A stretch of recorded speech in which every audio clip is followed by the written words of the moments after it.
Aller à l'école la boule au ventre. Parfois se cacher dans les toilettes du collège pour échapper à ses bourreaux. Et le soir, ça continue à la maison, sur les réseaux sociaux. Les chiffres sont vertigineux. Chaque année, près d'un enfant sur 10 est harcelé à l'école. Cela fait 1 million de victimes. Parce qu'on a tous un rôle à jouer, la MAE, numéro 1 de l'assurance scolaire, s'engage aux côtés des enfants et de leurs familles pour les accompagner et les soutenir. En parler, dénoncer, mais aussi questionner. Sommes-nous capables d'accepter la différence ?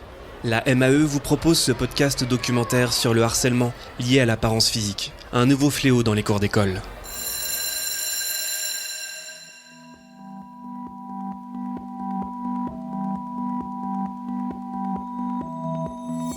Quand on se brosse les dents, on se regarde dans la glace, inévitablement.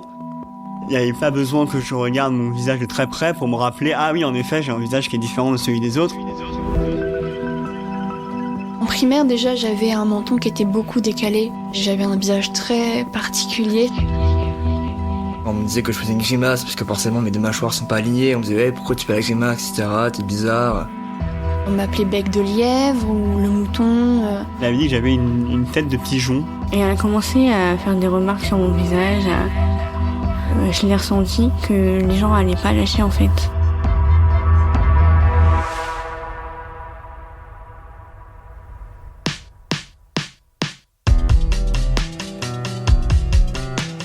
On voit les gens qui nous regardent, chuchotent et ils ricanent. Et on se doute que ça part sur le fait qu'on est différent, qu'on a un visage un peu particulier. On aimerait bien être comme tout le monde, avoir beaucoup d'amis. J'ai commencé à sécher les cours, beaucoup. J'ai manqué beaucoup. J'ai fait une phobie scolaire très clairement.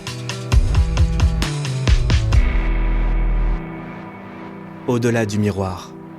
Un podcast d'Isabelle Saboureau et Pierre Chaffanjon. Épisode 1.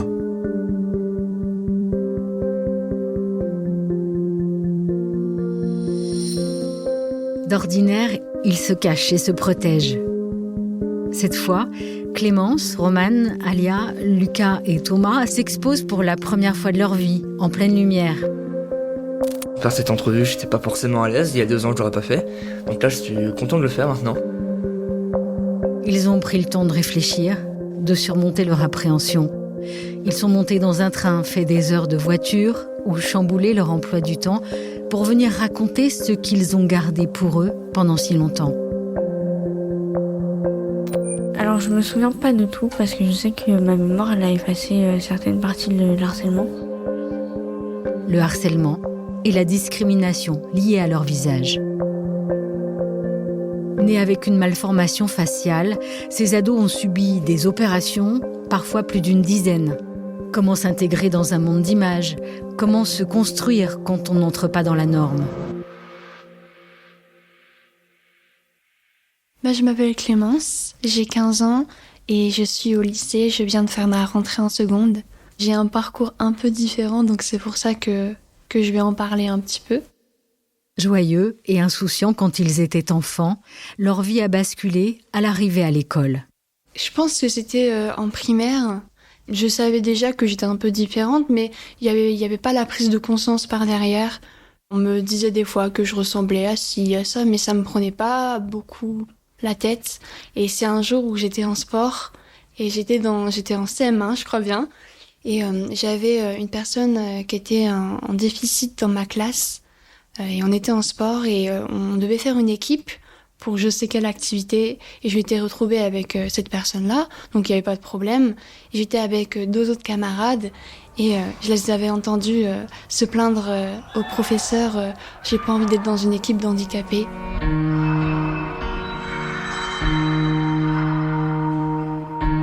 Et là, ça m'a fait un peu prendre conscience que, aux yeux des autres, j'étais vue comme une malade.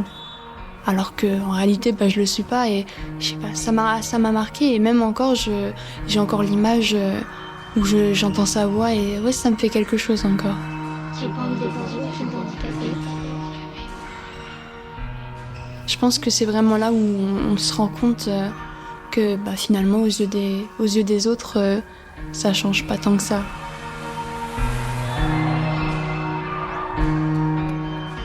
Nous, on se voit pas comme malade.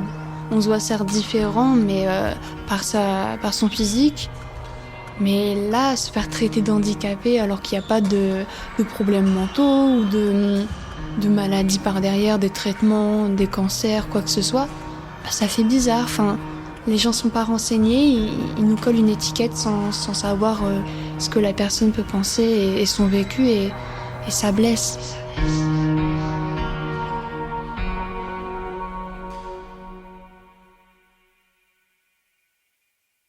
Je vais avoir 6-7 ans, j'étais au CP, en primaire, et c'est un de mes camarades qui m'avait fait remarquer dans la cour de récréation qu'en effet, il l'avait dit d'une manière un peu bizarre, il avait dit que j'avais une tête de pigeon. Alors que honnêtement, même certes, mon visage est différent, mais j'avais pas un visage de pigeon non plus, quoi. Mais du coup, ça m'avait un peu travaillé. J'étais rentré le soir voir mes parents. J'aurais dit qu'on m'avait dit ça, et puis en effet, en étant rentré de l'école, je suis allé me voir dans la glace d'un peu plus près. J'avais un peu comparé avec des photos qu'on avait d'autres personnes, et même juste avec à quoi ressemblait le visage d'autres gens. Et c'est là que ça m'a un peu c'est là où j'ai réalisé qu'en effet, il y avait quelque chose qui n'était pas tout à fait normal dans mon visage. Je m'appelle Thomas Gastellu. Je suis né avec une fente au niveau de la lèvre supérieure qui se prolongeait du coup tout le long de mon palais. Après que je suis né, quand j'ai eu une opération pour refermer ce gap, mais du coup ça a causé des troubles dans le développement de ma mâchoire supérieure, et du coup j'avais une mâchoire supérieure qui grandissait en quelque sorte moins rapidement que ma mâchoire inférieure, et du coup en étant adolescent et même en étant jeune adulte, j'avais une mâchoire supérieure qui était plus en avant que ma mâchoire inférieure était plus en avant que ma mâchoire supérieure. Je crois qu'on appelle ça être prognate, il me semble. C'est en effet quand on a les dents du bas qui sont devant les dents du haut, alors que habituellement c'est dans l'autre sens.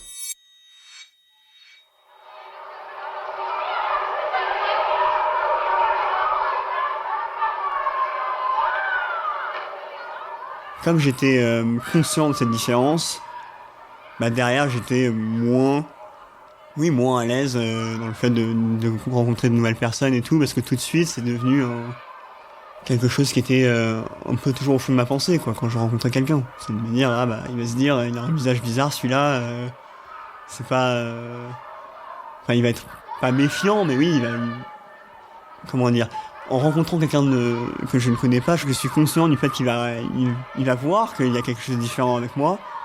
Et du coup, pour moi, ça a suscité l'impression que, du coup, il faut que je prouve en quelque sorte que je suis quand même tout à fait normal, tout à fait sympa, etc. C'est-à-dire que dans le fait de se faire des amis et interagir socialement avec d'autres personnes, en étant jeune, en tout cas, j'ai toujours eu l'impression d'en devoir faire un peu plus pour au moins pallier au fait que mon visage était différent et que c'était pas pour autant que j'étais différent, que j'étais associable, je ne sais pas.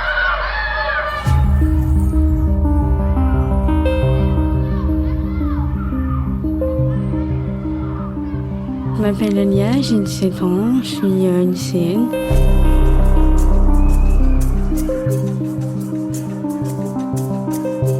Je pense que je l'ai su au collège. On m'avait fait la remarque plusieurs fois des remarques mauvaises, toujours pour se moquer de mon visage. Et je pense que c'est à ce moment-là que je me suis dit, ouais, là, je suis pas comme tout le monde et il y a un souci là.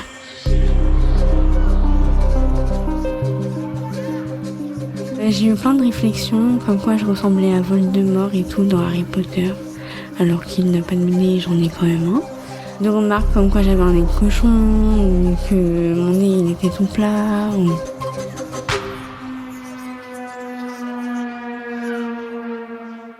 L'été avant de rentrer en seconde, donc j'avais 15 ans. Je sortais avec mes amis, ça veut dire qu'on sortait du collège et on avait déjà un groupe d'amis, on était entre nous. Et il y a une fille qui s'est rajoutée dans le groupe. Et cette fille, elle a été très mauvaise avec moi alors que je la connaissais pas vraiment. J'avais jamais rien dit de mal d'elle ou quoi que ce soit. Et elle a commencé à faire des remarques sur mon visage, à se moquer de moi devant tout le monde et tous les gens ont suivi en fait. Je me suis retrouvée avec tous mes amis, à dos contre moi. j'avais perdu tout le monde, je me suis retrouvée toute seule.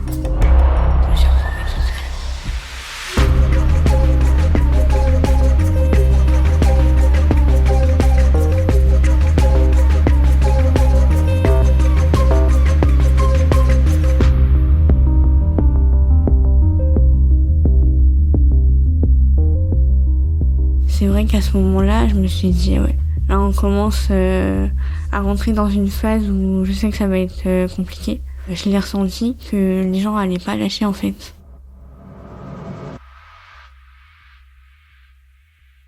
Les harcèlements et les moqueries, c'est rarement un seul en fait, c'est souvent des petits groupes qui se donnent un peu une puissance, une pseudo-puissance en allant attaquer un adolescent qui a une différence, même si dans la population générale, on n'a pas besoin d'avoir une malformation ou une différence visible pour être moqué. Mais voilà, quand on a une différence visible et qu'on a tout ce parcours avant, on peut être plus sensible. Je vous en prie, entrez. Bonjour. Pascal Gavel est psychologue à l'hôpital Necker à Paris. Bon, on se connaît pas, nous, hein. Son service est référent pour les malformations faciales des enfants. Je te montre mon visage. Après, je suis obligée de remettre mon masque. Mais toi, t'es libérée du masque, hein. Elle les suit jusqu'à l'adolescence, avant et après les opérations, et les accompagne le plus longtemps possible pour qu'ils trouvent leur place, malgré leurs différences. On peut avoir des enfants qui sont bien avec leur image d'eux-mêmes, ça je parle dans la population générale, hein, petits, etc. Et puis on sait qu'il y a un âge où ça change un peu aux alentours de 12 ans, où les adolescents, voilà, ils sont rentrés dans l'adolescence, la puberté, généralement ils sont pubères, où là il y a quelque chose qui change au niveau de leur regard sur eux-mêmes. Les filles sont beaucoup plus focalisées sur le visage, les garçons plus sur le reste de leur corps. Et là, on sent qu'il peut y avoir des fragilités, même si, quand ils étaient petits, on avait l'impression qu'ils étaient super sûrs d'eux. Voilà, donc ça, c'est dans la population générale. Après, nous, nos patients, ils ont déjà eu une grosse expérience avec le regard des autres. Donc, ils arrivent au collège avec cette expérience-là. On sait que la recherche le montre que des enfants qui ont été moqués, ça laisse des traces. Voilà, ça laisse des doutes, à la fois dans la relation à l'autre, dans la relation au groupe.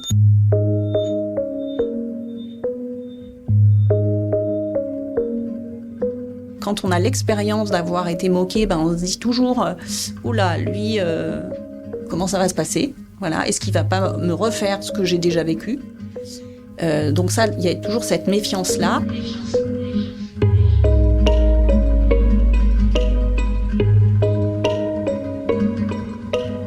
Dans le phénomène de moquerie, souvent, il y a une recherche de mise à distance. C'est-à-dire que le fait de moquer quelqu'un, c'est finalement lui dire « Toi, t'es pas comme moi. T'es surtout pas comme moi. » C'est quelque chose qui dérange. Et la moquerie vient mettre à distance celui qui dérange.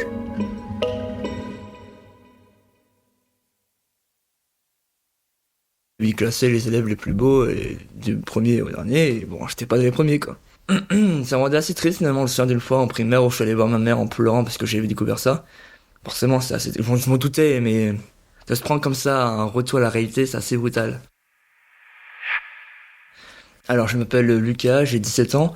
J'ai une fente labio-palatine et j'ai subi une dizaine d'opérations depuis ma naissance. J'ai des cicatrices qui se voient par moments. Alors, j'ai une cicatrice à la lèvre, en dessous du nez, et c'est dû à une opération à la naissance, donc ça fait une sorte d'arc au début. Puis après, une nouvelle qui s'est ajoutée à celle-ci, donc dans la même zone d'une opération de la lèvre et du nez, pour reconstruire un peu le nez, pour le donner une forme, ce qui n'était pas formé, en fait, finalement, il était assez désharmonieux. Et j'ai une cicatrice en dessous de la lèvre, près du menton, qui se voit pas énormément.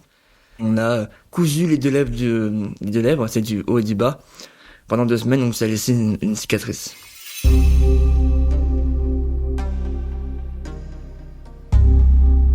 Par exemple, je me souviens quand je faisais du foot en club, en primaire, on me disait que je faisais une grimace parce que forcément mes 2 mâchoires sont pas alignées. On me disait hey, pourquoi tu fais la grimace, etc. T'es bizarre. les remarques, quand je sortais dans la rue parfois, dans les activités publiques. Surtout les regards, les doigts qui montrent regardez-le. C'est comme ça, les gens qui se moquent, qui rient. C'est assez méchant. Et j'ai pas de remarques particulières en tête, mais c'est assez oppressant finalement de se sentir observé comme ça. Je trouvais ça assez injuste finalement de dire pourquoi moi je dois vivre ça et pourquoi pas les autres, parce que je trouvais que je vivais des choses que les autres ne vivaient pas. Pourquoi je dois vivre ça?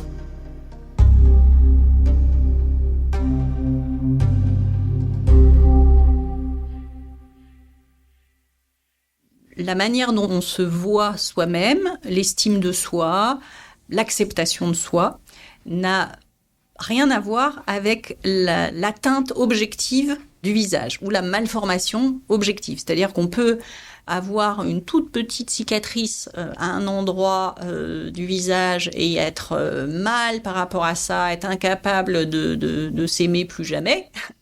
Et d'autres patients qui ont des différences ou des malformations très voyantes et qui sont super bien avec et qui ont plein de copains et voilà. Donc c'est pas la différence objective qui détermine la manière dont on va le vivre en fait.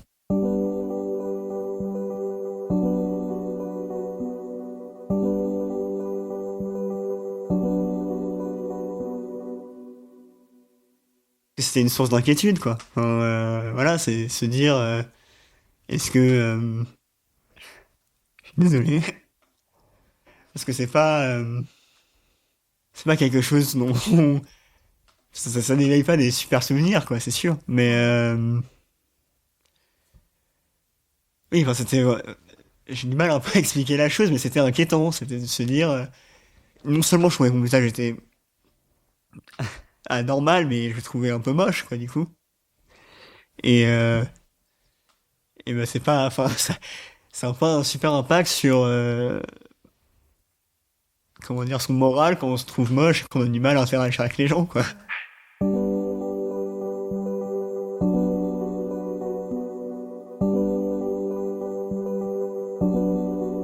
C'est sûr que... En tout cas, pour moi, c'est l'élément qui me faisait le plus de chagrin, qui était vraiment... et qui, du coup, me réveille encore des souvenirs douloureux aujourd'hui, c'est le fait de se sentir différent des autres et que ça puisse potentiellement être une cause du fait de ne pas être accepté par les autres.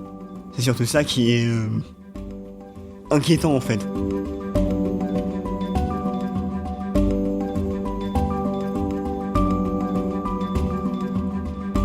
C'est toujours un peu là, ça reste toujours une inquiétude. Quand on en parle, c'est quelque chose qui... Enfin, ça nous tient à cœur.